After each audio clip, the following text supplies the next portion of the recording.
Just as I was thinking that the water is so clear, and now you're giving me a floating corpse? Don't slap my face so heavily, okay? Liu Qingge used a pole to hook the corpse closer and turn it over. It was actually a complete skeleton. Because it had been wrapped in black cloth from head to toe with the face sunk under water, it had escaped his notice earlier. Shen Qingqiu asked, Junior Apprentice Brother Mu, do you know what kind of plague will instantly turn an entire body into a skeleton? Mu Qingfan slowly shook his head. I've never heard of anything like this before. A boat rowing upstream would fall back if it stopped moving forward. Since they'd stopped for a while, the small boat had retreated a short distance. Liu Qingge lifted his pole again and said to those behind him, there's more ahead. Sure enough, 5 or 6 corpses floated over. Just like the first one, all of them were skeletons, clothed in black. While Shen Qingqiu was lost in his thoughts, Liu Qingge suddenly stabbed the pole into the rock wall behind him. The thin, brittle bamboo pole was thus inserted into the smooth, seamless stone. Once it fixed in place, the boat stopped where it was. Shen Qingqiu also noticed there was something different and stood up. Who is it? He said. In the depths of the darkness ahead came a rush of rapid breathing. The light at the hull of the boat dimly illuminated a person's figure. They heard a boy's voice. Who are you people? Why are you entering the city through the hidden river? Shen Qingqiu said, That's what I'd like to ask you. Even though he was standing on a small, shabby boat, he appeared elegant and refined. With his green clothes, black hair, and a long sword hanging from his waist, every movement was like that of an immortal.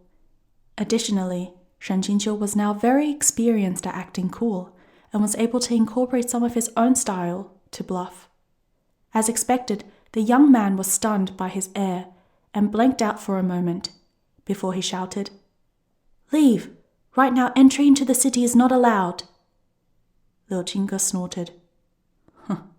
Who are you to stop anyone?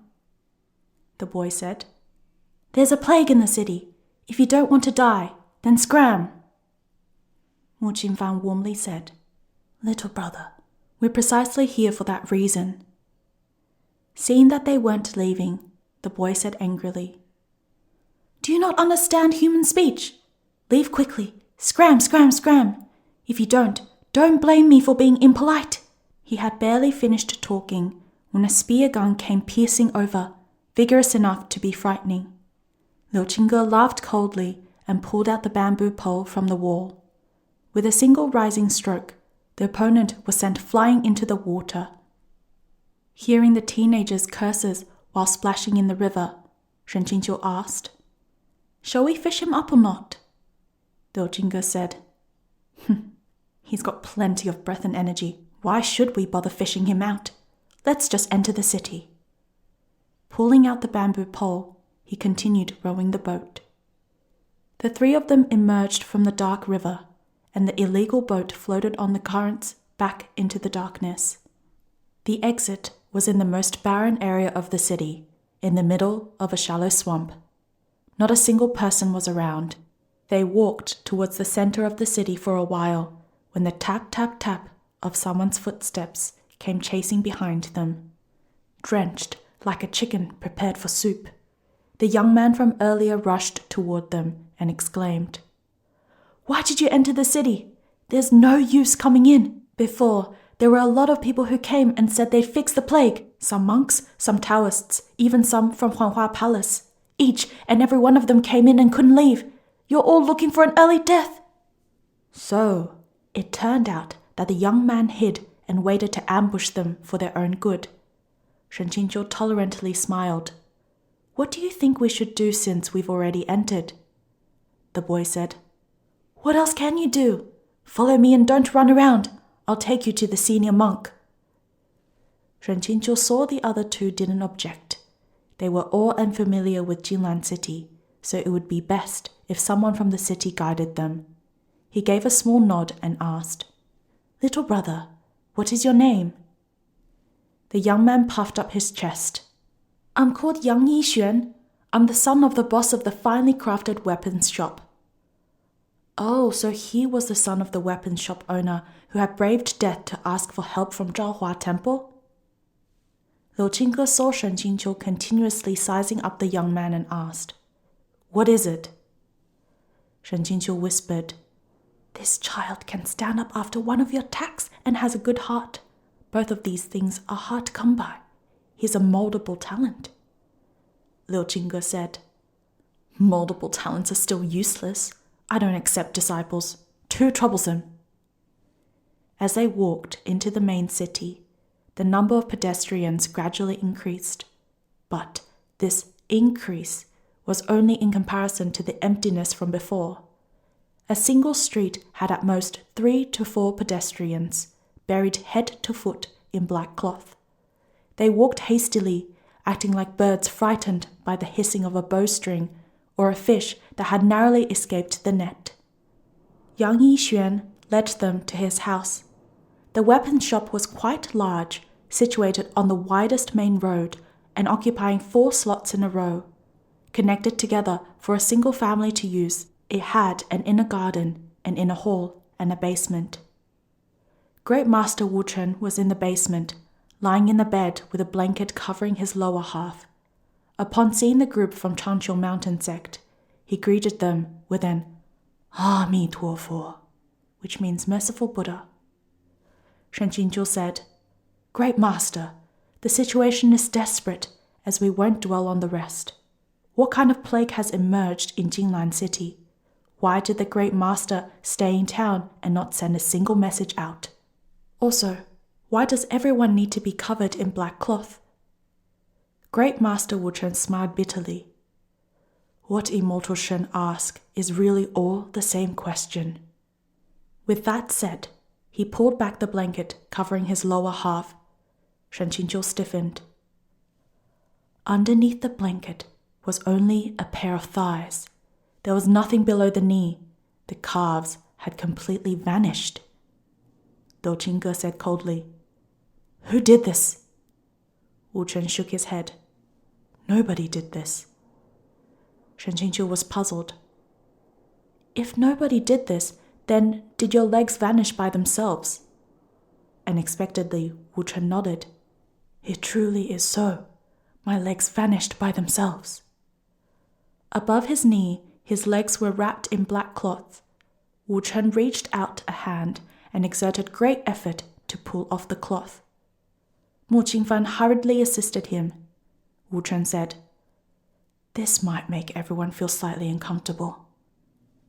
The black cloth was unwrapped layer by layer, revealing what was left of his legs. Shen Qingqiu's breathing hitched. "Great Master, you call this slightly uncomfortable?" His thighs were rotting and festering, gangrenous flesh spreading from his stumps. When the black cloth loosened, a putrid stench wafted out in waves. Shen Qingqiu asked, "Is this a plague of Jinglan City?" Wu Chen said, "That's right. In the beginning stages of this sickness, only a small area is affected by a red rash. This stage lasted from 3 to 5 days, up to half a month. After this rash will spread and start rotting. After another month, it will rot to the bone. Only by wrapping the body with black cloth to reduce exposure to the open air can you delay its progression." "No wonder every person in the city wrapped themselves like a black mummy," Shen Qingqiu said. "If it takes a month, why did Mr. Yang, who informed Donghua Temple, rot to mere bones in an instant?" Wu Chen's face showed grief. "I'm afraid to admit this, but it was only later that I realized that if the infected person stays inside Jinglan City, they can live up to a month or so. But if they traveled a certain distance from Jinglan City, it will rapidly progress. My 2 junior disciple brothers rashly left the town to go back to the monastery, and the disease killed them on the spot." "Oh, so that's why people could not enter or leave?" Liu Qingge asked. "What's the origin of this disease? How does it spread?" Wu Chen only sighed. This monk is ashamed. We have spent many days in this town, but have made no progress towards finding anything about the disease. We don't know where the plague started, and we don't know how it spreads. We don't even know whether if it is infectious or not. Mo Qingfan stared blankly. What do you mean? Shen Qingqiu had a slight suspicion. He said, We've all seen the weapon shop family's son. He has personally looked after Master Wu Chun for so long, but no part of his body is covered by black fabric. You can clearly see his skin is unblemished. It's healthy. If it really is a plague, isn't it strange that Wu Chun didn't infect him? Wu Chun said, Exactly, that meaning. The old monk is truly apologetic to have bothered everyone by being trapped here. Shen Qingqiu said, You mustn't say that. You intended to save people. He saw Mo Qingfan examining the rotten part of Wu Chun's leg with rapt attention, as if he couldn't smell a whiff of the putrid stench. He asked, Has Junior's apprentice brother Mo discovered anything? Do you know a cure? Mo Qingfan shook his head. This doesn't look like a plague. It actually looks like... He looked at the others. I must see more infected people before I dare make a judgment. Shen Qingqiu left the basement and saw the weapon seller's son walking back, furiously gripping a long knife. Smiling, he asked, Young master, what's wrong? Yang Yixuan angrily said, Another person entered the town. Those something Hua people are the most useless of them all. They're all racing to their deaths. Huanhua Palace probably sent more helping hands, brackets cannon fodder. Shen Qingqiu saw that his face was swollen like a meat bun and had the heart to tease him. Little brother, I see your skills are quite remarkable. Did someone teach you? Yang Yixuan ignored him. Shen Qingqiu said again, Find that big brother who sent you flying into the water earlier today. He's incredibly strong, so fighting with him a few more times will be more useful than if you learnt with anyone else. Upon hearing these words, Yang Yixuan immediately abandoned him and ran off. Shen Qingqiu had found a way to annoy Liu Qingge by sending a clingy person on him. He was delighted by this discovery. He had just walked around a corner but, upon seeing the scene ahead, stopped in his tracks. A heavy atmosphere hung over the whole town, and the doors of every household were closed tight. Quite a few homeless people couldn't find anywhere to go and gathered at the corner of the street. In the past, when the street was filled with people coming and going in an endless stream of carriages and horses, they didn't dare stick their head out and show their faces. But now, the street was completely empty. Having no more scruples, they had set up a large iron pot with a pile of firewood beneath it. They boiled water and plucked a few stolen chickens procured from who knows where. Each of them was swaddled so tight in black cloth that not a breeze could whisper through. They were not at all surprised by the presence of Shen Qingqiu, who looked out of place. Instead, they looked at him as if he was a dead person. After all, these past days, they'd seen far too many impressive-looking cultivators enter the town saying they'd save them. Were they any good? Those newcomers died even faster than the residents. The cook struck the iron pot. Soup's ready. Come, fill up. Come, fill up. Many tramps lying nearby who had been picking at lice scrambled to their feet and went forward, carrying bowls in their hands. The plague had disturbed the lifestyle of the entire city. This spontaneously organized communal kitchen could save lives. He had to quickly find the root of the plague. Shen Qingqiu secretly affirmed his resolve. As he turned to leave, someone walked directly towards him. That person looked like an old woman. She leaned on a walking stick, her body stooped, and her hands shook so much it looked like they were about to fall off her wrists. Seeing the situation, he was about to move out of the way, but because she was perhaps too old and frail or hungry to the point of fainting, she stumbled into Shen Qingqiu. Shen Qingqiu supported her with a hand. The old woman mumbled, I'm sorry. My old age has made me all confused." Saying this, she hurriedly passed him, probably concerned there would be no more food left. Shen Qingjiu took 2 steps forward, then suddenly stopped. Something wasn't right. The old lady looked as frail as a candle in the wind, appearing as if she would fall over at a mere breeze. At that moment, when she collided with him, why did she feel heavier than a man in his prime? He abruptly turned back. Amongst the crowd fighting over the super pot, he couldn't see a trace of that quote-unquote old woman. To his left was the entrance to the red light district. Shen Qingjiu chased behind and fortuitously saw a bent-over shadow flash past the end of the alley. Fuck! Isn't the speed similar to a 100-meter hurdle sprint? What old woman? He must have been blind back then. Shen Qingjiu broke into a run, chasing that figure. Though this old woman looked suspicious, he couldn't be blamed for not immediately realizing something was off, because everyone was this type of, quote, swaddled in black cloth, walking shrunk into themselves, suspicious-looking, unquote, figure in Jinglan town.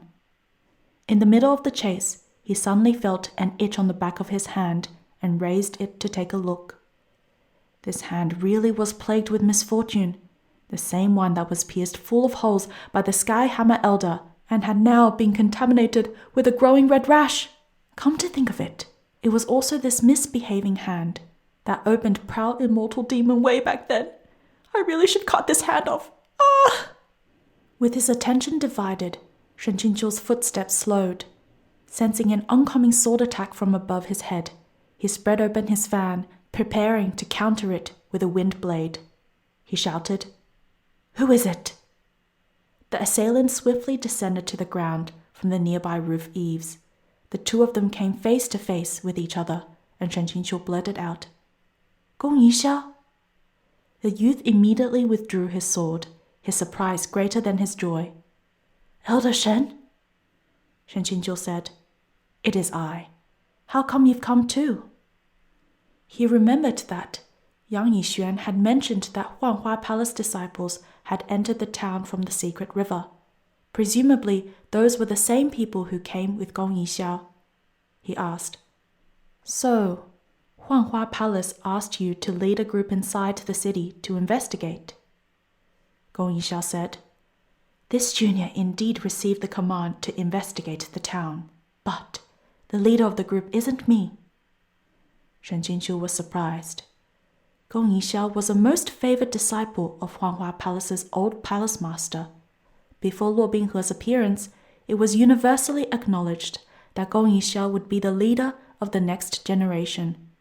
The old palace master's only daughter was in love with him, and whenever the disciples of his generation formed a team, he had to be the one to lead them. Apart from Luo Binghe using the protagonist's halo to defeat him, who could steal his place? But there wasn't enough time to think in more detail right now. Shen Qingjiu said, "Let's chase it together." Gong Yixiao affirmed loud and clear, and both of them leapt out together. The hunched-over silhouette ran into a 3-story building. Just standing outside this building would assail your senses with the scent of face powder and the sight of gorgeously dressed women on stage. It seemed that, in the past, this was a place of pleasure, but now the laughter and flirtatious banter were long gone. Prosperity had fled this place. The front door was open to reveal the main hall on the first floor shrouded in a heavy and dense air. The 2 of them held their breath, attentive, then stepped over the door sill. In the main hall, tables and chairs were toppled over messily. Shen Qingjiu looked at Gong Yixiao. "Let's separate and take a look. You look in the private rooms on the left. I'll take care of the right." He used the folding fan to push open the closest door. He could indistinctly make out a person lying on the bed. He first felt his heart lift in hope, but then it immediately fell. It was only a skeleton wearing an intricate and elaborately designed garment, head adorned with beads and jade. It laid there in a serene posture. It was probably one of the women of the house who, knowing her end was upon her, had groomed and dressed herself in her best clothes and passed away in her sleep. Even in death, she assumed only the most beautiful posture. It was probably in a woman's nature. Shen Qingqiu let out a forlorn sigh. He exited the room and closed the door again. The next several rooms in a row were all the skeletons of women in decorative clothing. It seemed that the entire brothel had completely succumbed. Shen Qingqiu was just about to push open the sixth room when the sounds of people and movement came from the second floor. The two of them flew upwards towards the second floor, Shen Qingqiu seizing the position in front as they ascended the stairs. Suddenly, they heard a young and gentle voice. "It's no trouble." It was only 3 words, but upon hearing this voice, Shen Qingqiu felt as though he had been struck by lightning. His hand squeezed the folding fan until it emitted a ka-cha snapping sound. In an instant, it was as if all breathing stopped. Frozen stiff, he was stuck in the staircase, but he could already see the elegant women's chamber at the end of the corridor on the second floor. A crowd of disciples wearing the colors of Huanghua Palace were surrounding a person in their midst. There was a youth wearing black clothing, carrying an unadorned long sword on his back. His face was like jade, and his eyes like cold stars glittering in 2 deep pools as he strolled closer. He had grown a lot, and his temperament was also substantially different compared to before. But this face that could grace the cover of a romance novel from any angle, even if he was beaten to death, Shen Qingqiu would never mistake it. At the same time, a familiar mechanical voice that sounded a lot like Alexa from Google Translate, which had been gathering dust, exploded in his mind in rapid-fire succession into a series of notifications. "Hello, system has successfully activated. Activation password, Luo, Bing, He. Self-check, energy source operating as usual. Status is normal. Hibernation mode discontinued. Standard mode launched. Updates downloaded and installation complete." What? Wait a moment. You really updated? Thank you once again for using the system. Can I refuse this service?